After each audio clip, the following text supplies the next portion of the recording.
آج اس کتاب دعوت توحید میں ہمارا جو خطبہ جمعہ کا عنوان ہے وہ ہے جو اللہ کے نبی صلی اللہ علیہ وسلم کا طریقہ چھوڑے گا وہ ایمان والا نہیں۔ صحیح بخاری کی حدیث نمبر 5063 ہے، بڑی مشہور روایت ہے۔ وہ روایت میں ہے کہ 3 صحابی حضرت علی بن ابی طالب، حضرت عبداللہ بن عمرو بن العاص اور حضرت عثمان بن مظعون رضی اللہ تعالی عنہ ازواج مطہرات کے پاس آئے اور انہوں نے پیارے نبی صلی اللہ علیہ وسلم کی عبادت کے متعلق دریافت کیا۔ جب انہوں نے دریافت کیا تو اس کے بعد انہوں نے یہ سوچا کہ نبی صلی اللہ علیہ وسلم کے اگلے اور پچھلے تمام گناہ معاف کر دیے گئے ہیں، اس کے باوجود اللہ کے نبی صلی اللہ علیہ وسلم اس قدر عبادت کرتے ہیں تو ہماری عبادت کی کوئی حیثیت نہیں ہے۔ لہذا ان میں سے ایک شخص نے یہ کہا کہ میں ہمیشہ نماز پڑھوں گا، اور دوسرے نے کہا میں ہمیشہ روزہ رکھوں گا، کبھی روزہ نہیں چھوڑوں گا، اور تیسرے نے کہا کہ میں عورتوں سے جدائی کروں گا، یعنی ان سے نکاح نہیں کروں گا۔ پھر جب آپ صلی اللہ علیہ وسلم آئے، آپ صلی اللہ علیہ وسلم کو ان کی یہ باتیں معلوم ہوئی تو اللہ کے نبی صلی اللہ علیہ وسلم نے انہیں بلایا، اور اللہ کے نبی صلی اللہ علیہ وسلم نے فرمایا کہ میں تم میں سب سے زیادہ اللہ سے ڈرنے والا ہوں۔ اور اللہ کے نبی صلی اللہ علیہ وسلم نے فرمایا میں کھاتا بھی ہوں، میں روزہ بھی رکھتا ہوں، اور اسی طریقے سے میں نکاح بھی کرتا ہوں، اور اسی طریقے سے میں سوتا بھی ہوں۔ اور اس کے بعد اللہ کے نبی صلی اللہ علیہ وسلم نے فرمایا فمن رغب عن سنتی فلیس منی، جو میرے راستے سے کو چھوڑے گا وہ مجھ میں سے نہیں۔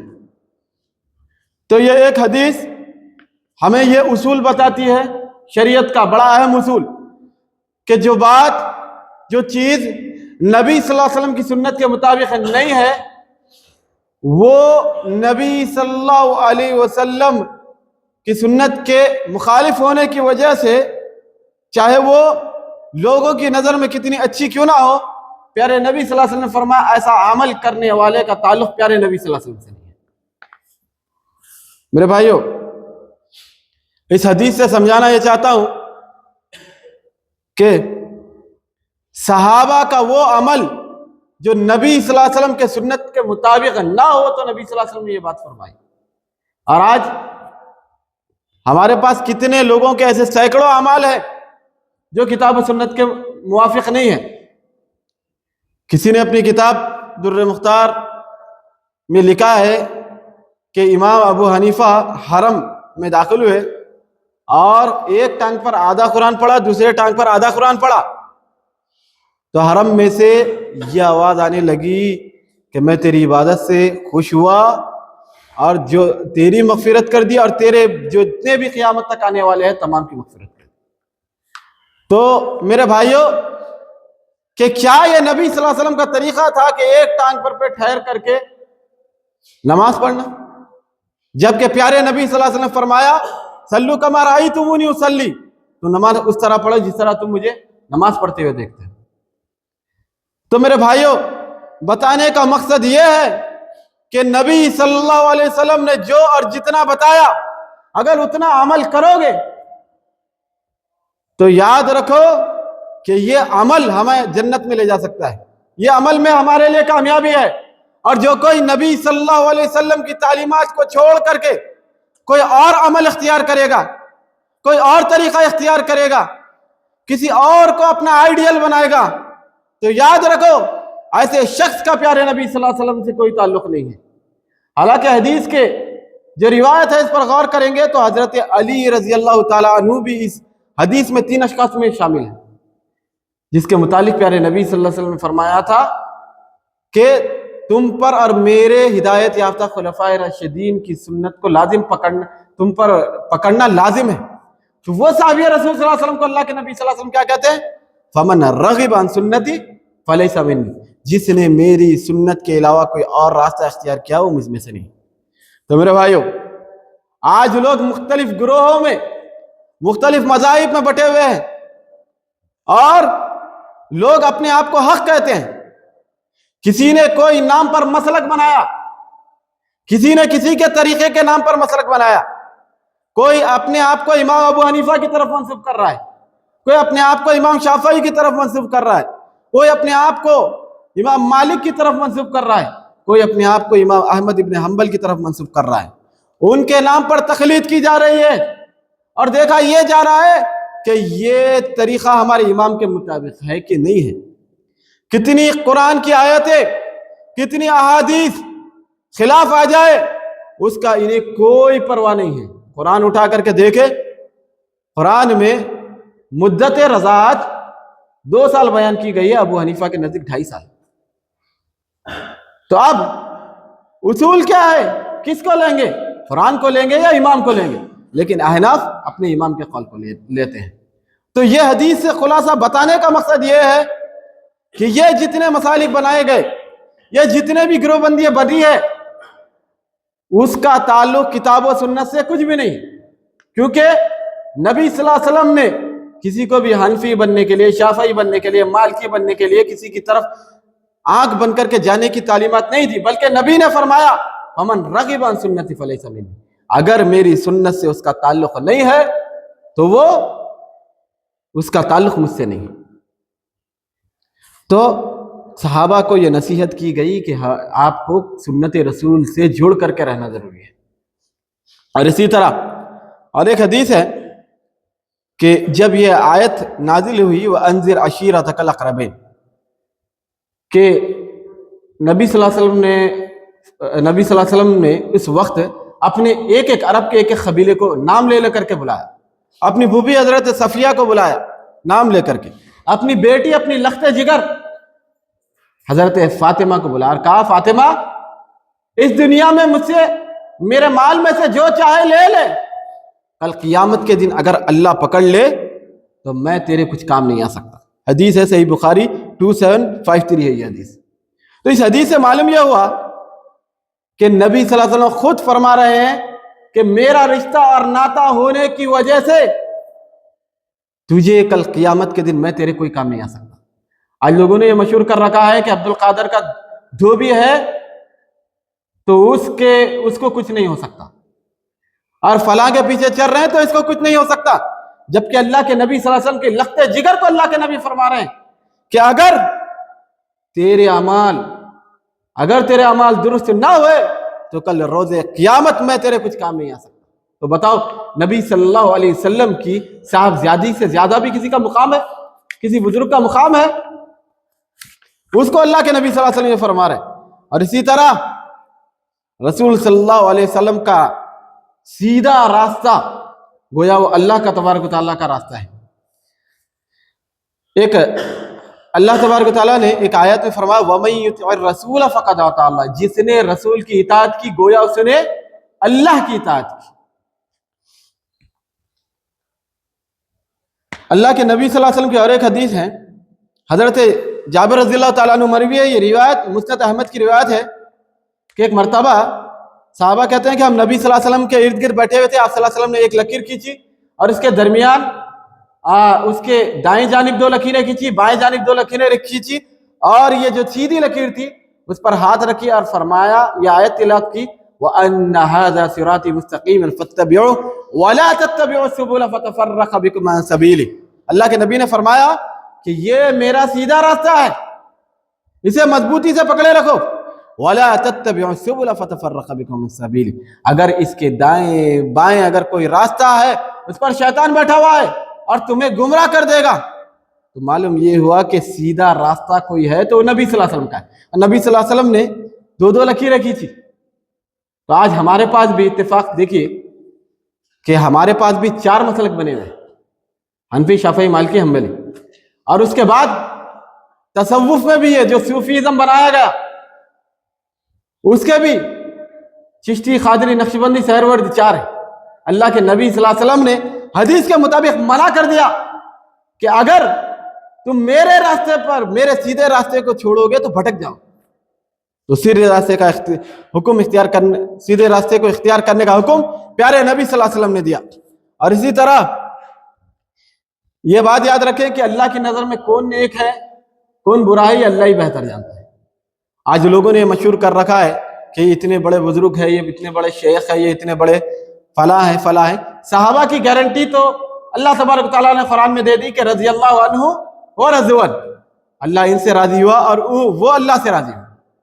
اور لوگوں نے اپنے اپنے بزرگوں کے آگے، اپنے اپنے اماموں کے آگے رضی اللہ عنہ تک لکھا ہوا ہے۔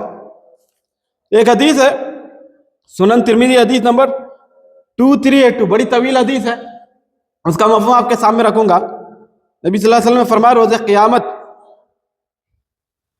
جب بڑا تکلیف دہ دن ہوگا، اللہ تبارک و تعالیٰ سب سے پہلے حساب و کتاب کے لیے ایک عالم کو لائے گا، اور پھر شہید اور مالدار، یہ تین اشخاص کا حساب و کتاب لیا جائے گا۔ تو اللہ تبارک و تعالیٰ انہیں اپنی نعمتیں یاد کرائے گا، پوچھے گا ان سے کہ جو میں نے تجھے مال دیا تھا، میں نے تجھے علم دیا تھا، اور میں نے تجھے جو قوت اور طاقت سے نوازا تھا، تو نے اس کا کیا کیا؟ تو سب کہیں گے کہ اللہ تو نے مال دیا، ساری زندگی خرچ کرتا رہا، اور اسی طرح جو طاقتور ہوگا ساری زندگی میں تیرے راہ میں لڑتا رہا، جہاد کرتا رہا، تیرے دین کا علم بلند کرتا رہا۔ اور اسی طریقے سے عالم خاری جو ہوگا وہ کہے گا کہ زندگی بھر میں نے قرآن کی تلاوت کی، لوگوں میں دین کو عام کیا۔ تو اللہ تبارک و تعالیٰ ان اشخاص کے تعلق سے کہے گا کہ تینوں کو لے جا کر کے جہنم رسید کر دو، اسی لیے کہ ان کو جو چاہیے تھا وہ انہیں دنیا میں مل گیا۔ یہ چاہتے تھے کہ ان کی عزت کی جائے، ان کا احترام کیا جائے، یہ لوگوں میں مشہور ہو جائے، تو وہ عزت انہیں اسی دنیا میں مل گئی۔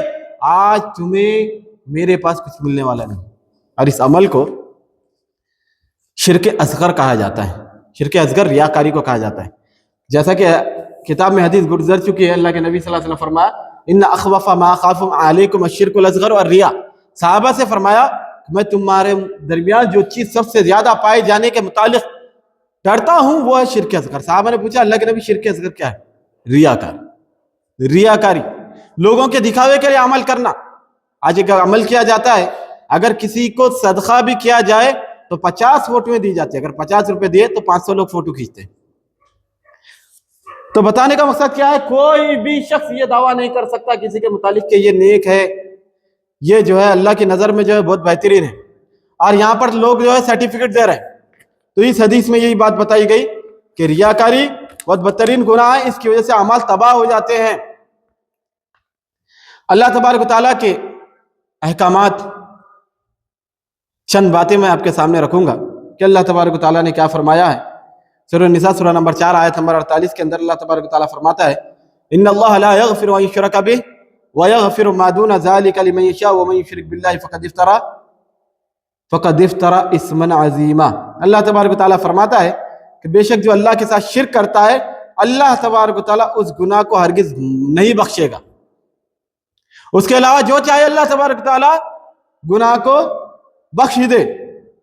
اور جس نے شرک کیا اس نے اللہ کے اوپر بہت بڑا بہتان باندھا، اللہ تبارک و تعالیٰ کے اوپر جھوٹ باندھا۔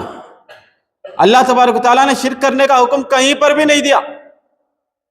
جتنے بھی مشرکین شرک کرتے ہیں، جتنے بھی کلمہ گو جو شرک کرتے ہیں، اللہ نے کلیئر بتا دیا کہ اللہ تبارک و تعالیٰ نے شرک کرنے والے کے حق میں کوئی دلیل نازل نہیں کی۔ اللہ تبارک و تعالیٰ مشرک کے خلاف کہا جو کوئی بھی شرک کرے گا تو گویا اللہ کے اوپر بہتان باندھے گا۔ آج لوگوں کے سامنے جب شرک کا رد کیا جاتا ہے تو دلیلیں آیتیں اپنی من چاہی تعویلات کے مطابق لگاتے تھے، جبکہ اللہ نے کہا جو اللہ کے ساتھ شرک کرتا ہے اس نے اللہ کے اوپر بہتان باندھا، اللہ نے شرک کا حکم نہیں دیا۔ اور سورہ نساء سورہ نمبر 4 آیت نمبر 80 کے اندر اللہ نے فرمایا وَمَن يُطِعِ الرَّسُولَ فَقَدْ أَطَاعَ اللَّهَ وَمَن تَوَلَّىٰ فَمَا أَرْسَلْنَاكَ عَلَيْهِمْ حَفِيظًا، جس نے رسول کی اطاعت کی گویا اس نے اللہ کی اطاعت کی، اور جو منہ پھیر لے تو ہم آپ کو ان پر کچھ نگہبان بنا کر کے نہیں بھیجا۔ یعنی اس آیت کریمہ میں دو باتیں بتائی گئی۔ سب سے پہلی بات یہ بتائی گئی جس نے رسول کی اطاعت کی گویا اس نے اللہ کی اطاعت کی، تو رسول کی بات ماننا گویا اللہ کی بات ماننے کے برابر ہے۔ اور دوسری بات یہ بات بتائی گئی کہ نبی صلی اللہ علیہ وسلم کے ذمے جو تھا وہ لوگوں میں پہنچا دینا تھا، اس سے زیادہ نبی صلی اللہ علیہ وسلم کے ذمے کچھ نہیں تھا۔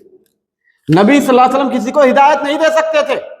خود نبی صلی اللہ علیہ وسلم کے چچا ابو طالب جو وفات کے وقت بستر پر ہے، اور نبی صلی اللہ علیہ وسلم ان سے بار بار گزارش کر رہے ہیں کہ چچا ایک بار کلمہ پڑھ لو، کل قیامت کے دن اللہ کے ہاں آپ کی سفارش کروں گا۔ لیکن وہ کیا کہہ کر کے اس دنیا کو چھوڑے کہ کہ میں اپنے باپ دادا کے دین پر قائم ہوں۔ تو بتانے کا مقصد یہ ہے کہ جو لوگ نبی صلی اللہ علیہ وسلم کو کے متعلق یا کسی اور کے متعلق یہ جو اختیارات دے رکھے ہیں، اللہ تبارک و تعالیٰ نے فرمایا کہ ہم نے صرف آپ کو نبی اور رسول بنا کر کے بھیجا تھا، آپ کے ذمہ یہ ہے کہ لوگوں کو جو اللہ کی طرف سے وحی نازل ہوتی ہے وہ بیان کریں، اس سے زیادہ آپ لوگوں پر ایسے نگہبان بنا کر کے نہیں بھیجے گئے۔ اور اسی طرح اللہ تبارک و تعالیٰ نے سورہ رات سورہ نمبر 13 کی آیت نمبر 36 کے اندر ارشاد فرمایا قل انما امرت ان اعبد اللہ ولا اشرک به الیہ ادعو والیہ مآب۔ آپ اعلان کر دیجئے مجھے تو صرف حکم دیا گیا کہ میں اللہ کی عبادت کروں، اس کے ساتھ شریک نہ کرو، میں اسی کی طرف بلا رہا ہوں، اسی کی جانب میرا لوٹنا ہے۔ یعنی اس آیت کریمہ میں جو بات بیان کی گئی کہ نبی صلی اللہ علیہ وسلم نے فرمایا میں اللہ کی عبادت کی طرف بلا رہا ہوں اور اس کے ساتھ کسی کو شریک نہ کرو، یعنی اللہ کے نبی صلی اللہ علیہ وسلم کی بعثت کا مقصد یہ بتایا گیا کہ نبی کی بعثت کا مقصد یہ تھا کہ لوگوں کو توحید لوگوں تک پہنچائے، اور یہ کتاب کے لکھنے کا مقصد اور یہ کتاب کے عام کرنے کا مقصد بھی یہی ہے۔ یہ مشن جو نبی صلی اللہ علیہ وسلم نے اس امت کو دیا وہ یہی ہے کہ لوگوں کو توحید کی تعلیمات دے، لوگوں کو حقیقی توحید بتائے اور شرک سے دور کرے۔ یہ نبی صلی اللہ علیہ وسلم کی جو مشن تھا، اس مشن کی طرف در حقیقت یہ کتاب جو ہم نے آپ کے سامنے خطبہ جمعہ رکھا، اس کا مقصد ہی یہ تھا کہ لوگوں کو اللہ کی توحید کی طرف بلائے اور شرک سے روکے۔ اور اللہ کے نبی صلی اللہ علیہ وسلم نے فرمایا کہ میں اسی کی تعریف اس کی طرف میں بھی لوٹنے والا ہوں، یعنی نبی صلی اللہ علیہ وسلم نے فرمایا کہ میری موت بھی ہوگی اور میں اللہ کی طرف لوٹ جاؤں گا، یہ بات بتائے گا۔ اور اسی طرح سورہ اعراف سورہ نمبر 8 کی آیت نمبر 2 کے اندر اللہ تبارک و تعالیٰ فرمایا انما المؤمنون اذا ذکر اللہ وجلت قلوبهم واذا تلیت علیہم آیاتہ زادتہم ایمانا وعلی ربہم یتوکلون۔ ایمان والے تو وہ ہوتے ہیں جب ان کے سامنے اللہ کا ذکر کیا جائے تو ان کے دل دہل جاتے ہیں، ان کے دل کانپ جاتے ہیں۔ وجلت قلوبهم واذا تلیت علیہم آیاتہ زادتہم ایمانا، اور جب ان کے سامنے اللہ کی آیتیں تلاوت کی جائے، قرآن تلاوت کیا جائے تو ان کی کیفیت کیا ہوتی ہے؟ ان کا ایمان بڑھ جاتا ہے۔ وَعَلَىٰ رَبِّهِمْ يَتَوَكَّلُونَ، اور وہ لوگ اپنے رب پر توکل کرتے ہیں۔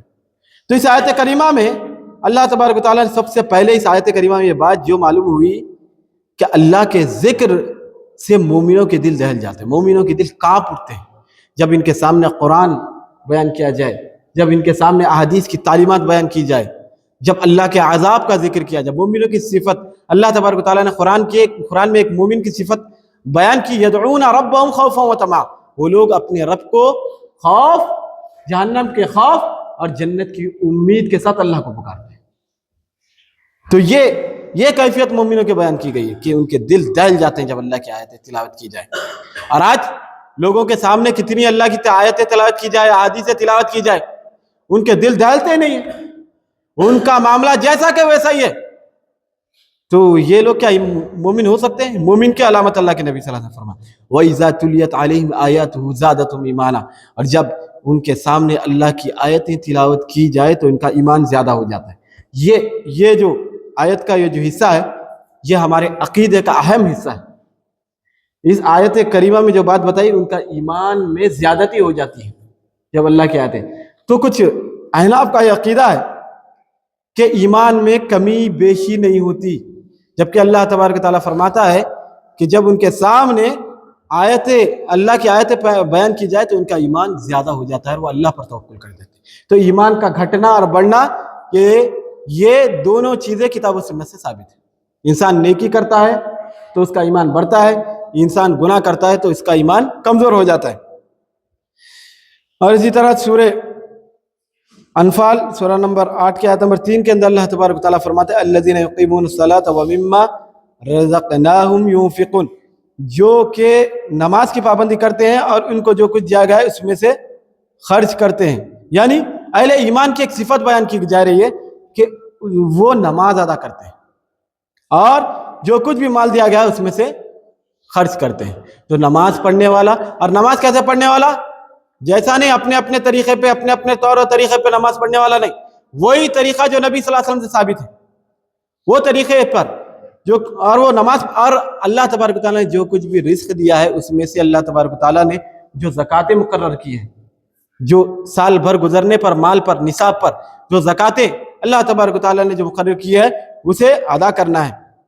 اور اسی طرح سورہ انفال کی آیت نمبر 4 اس کی کنٹینیوسلی جو آیتیں ہیں، اللہ تبارک و تعالیٰ فرماتا ہے اولئک هم المؤمنون حقا لهم درجات عند ربهم ومغفرۃ ورزق کریم، سچے ایمان والے یہ لوگ ہیں، ان کے لیے بڑے درجے ہیں، ان کے رب کے پاس مغفرت اور عزت، اللہ تبارک و تعالیٰ عزت کی روزی اللہ تبارک و تعالیٰ کی۔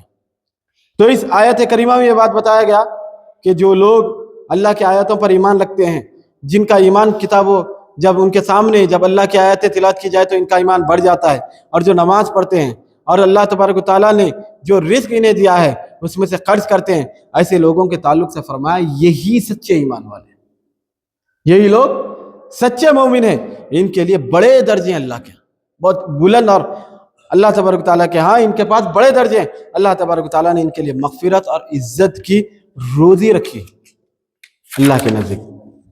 اور میرے بھائیو، عبد القادر جیلانی رحمہ اللہ کا پیغام، اللہ کے سوا کسی اور کو مت پکارو، یہ بڑے پیرانی پیر جنہیں کہا جاتا ہے کہ ان کا کیا پیغام ہے، اس کتاب میں بتایا گیا۔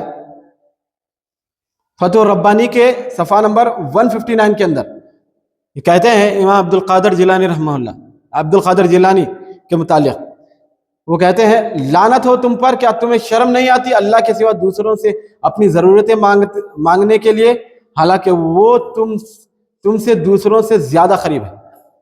کیا کہہ رہے ہیں عبد القادر جیلانی؟ لعنت ہے اس شخص پر جو اللہ کے علاوہ کسی اور کو اپنی ضرورتوں کے لیے پکارتا ہے۔ جس شخص کی تعلیمات یہ ہے، اس شخص کے تعلق سے لوگوں نے مشہور کیا رکھا، یا غوث اعظم المدد، جو خود لوگوں کو توحید کی طرف بلا رہا ہے، اسی کے نام لے کر کے شرک کیا جا رہا ہے۔ جیسا کہ عیسائیوں نے، عیسیٰ علیہ السلام کی تعلیمات توحید پر مبنی تھی، لیکن انہوں نے عیسیٰ علیہ السلام کو ہی اللہ کا شریک بنا لیا۔ تو وہی شرک آج بزرگوں کے نام پر اس امت میں موجود ہے۔ اور پیر صاحب کی تعلیمات کیا ہے؟ ہم کہتے ہیں کہ ہمارا نہیں تو نہیں، اپنے پیر کا تو بن۔ پیر کہتے ہیں کہ شرم آنی چاہیے، ایسے لوگ غیرت حیا آنی چاہیے، اور آگے تو بات جو بیان کرتے ہیں کہ تم سب میں سب سے زیادہ اللہ تبارک و تعالیٰ تمہارے سے سب سے زیادہ قریب ہے۔ ایسی کون سی چیز ہے بتائیں جو اللہ تبارک و تعالیٰ نہیں نواز سکتا؟ بتاؤ کوئی چیز ہے؟ اللہ کے نبی نے فرمایا نمک بھی مانگنا ہے تو اللہ سے مانگو، جوتے کا تسمہ بھی اگر مانگنا ہے تو اللہ سے مانگو۔ اللہ تبارک و تعالیٰ ایک عام سی عام چیز، چھوٹی سی چھوٹی چیز اور بڑی سی بڑی چیز اللہ سے مانگنا ہے، کسی اور کو اللہ کے علاوہ کسی اور سے نہیں مانگنا ہے۔ اور اسی طرح صفحہ نمبر 184 فتح الربانی میں کہتے ہیں اللہ کے سوا کسی اور کو مت پکارو، جیسے کہ مسجد صرف اللہ کے لیے ہوتی ہے، اس لیے اللہ کے ساتھ کسی اور کو مت پکارو۔ یعنی عبد القادر جیلانی رحمہ اللہ کہتے ہیں کہ اللہ کے ساتھ کسی کو مت پکارو، جس طرح مسجد اللہ کی عبادت کے لیے خاص ہوتی ہے، گویا تم اللہ کی خاص عبادت کرو، جیسا کہ اللہ نے فرمایا وَأَنَّ الْمَسَاجِدَ لِلَّهِ فَلَا تَدْعُوا مَعَ اللَّهِ أَحَدًا، یہ مسجدیں اللہ کے لیے ہے، وَأَنَّ الْمَسَاجِدَ لِلَّهِ فَلَا تَدْعُوا مَعَ اللَّهِ أَحَدًا، اللہ کے علاوہ تم کسی اور کو مت پکارو۔ تو یہ تعلیمات کس کی؟ عبد القادر جیلانی کی۔ اور اسی طرح فتح الربانی میں صفحہ نمبر 209 میں کہتے ہیں مخلوق سے کچھ بھی مت مانگو، ان کے پاس طاقت نہیں اور وہ خود ضرورت مند ہے، وہ اپنے لیے یا کسی کے لیے کوئی فائدہ یا نقصان پہنچانے کا اختیار نہیں رکھتے۔ بڑی اہم بات انہوں نے یہاں پہ کہی کہ مخلوق کے اختیارات میں کچھ بھی نہیں ہے، یاد رکھو وہ خود محتاج ہے، جو خود محتاج ہے وہ کسی کو نہیں نواز سکتا، یاد رکھو۔ اور آگے فرماتے ہیں کہ وہ خود ان کے اختیارات ایسے ہیں کہ وہ خود اپنے نفع اور نقصان کے مالک نہیں۔ جو خود اپنے نفع اور نقصان کا مالک نہ ہو تو وہ کسی دوسرے کو نفع اور نقصان پہنچا سکتا نہیں پہنچا سکتا۔ اللہ تعالیٰ نے سورہ یونس میں فرمایا وَإِن اللَّهُ بِضُرٍّ فَلَا كَاشِفَ لَهُ إِلَّا هُوَ وَإِن بِخَيْرٍ فَهُوَ عَلَى كُلِّ شَيْءٍ قَدِيرٌ، اگر اللہ تمہیں تکلیف دینا چاہے تو اس تکلیف کو تم سے کوئی دور نہیں کر سکتا، اور اللہ خیر پہنچانا چاہے وَإِن بِخَيْرٍ فَهُوَ عَلَى كُلِّ شَيْءٍ قَدِيرٌ، تو اللہ تبارک و تعالیٰ ہر چیز پر قدرت رکھتا ہے۔ بس انہی چند باتوں پر اپنی اس خطبہ جمعہ کو ختم کرتے ہوئے اللہ تبارک و تعالیٰ سے دعا کرتا ہوں، اللہ تبارک و تعالیٰ جو کچھ کہا گیا اور سنا گیا ہے اللہ تبارک و تعالیٰ اس پر عمل صالح کرنے کی توفیق عطا فرما۔ اللہ تبارک و تعالیٰ ہم میں سے جو بیمار ہونے شفا کاملہ عاجلہ عطا فرما۔ اللہ تبارک و تعالیٰ مسلمان جہاں کہیں پریشان حال ہے اللہ تبارک و تعالیٰ ان کی پریشانیوں کو دور فرما۔ ربنا آتنا فی الدنیا حسنہ وفی الآخرۃ حسنہ وقنا عذاب النار۔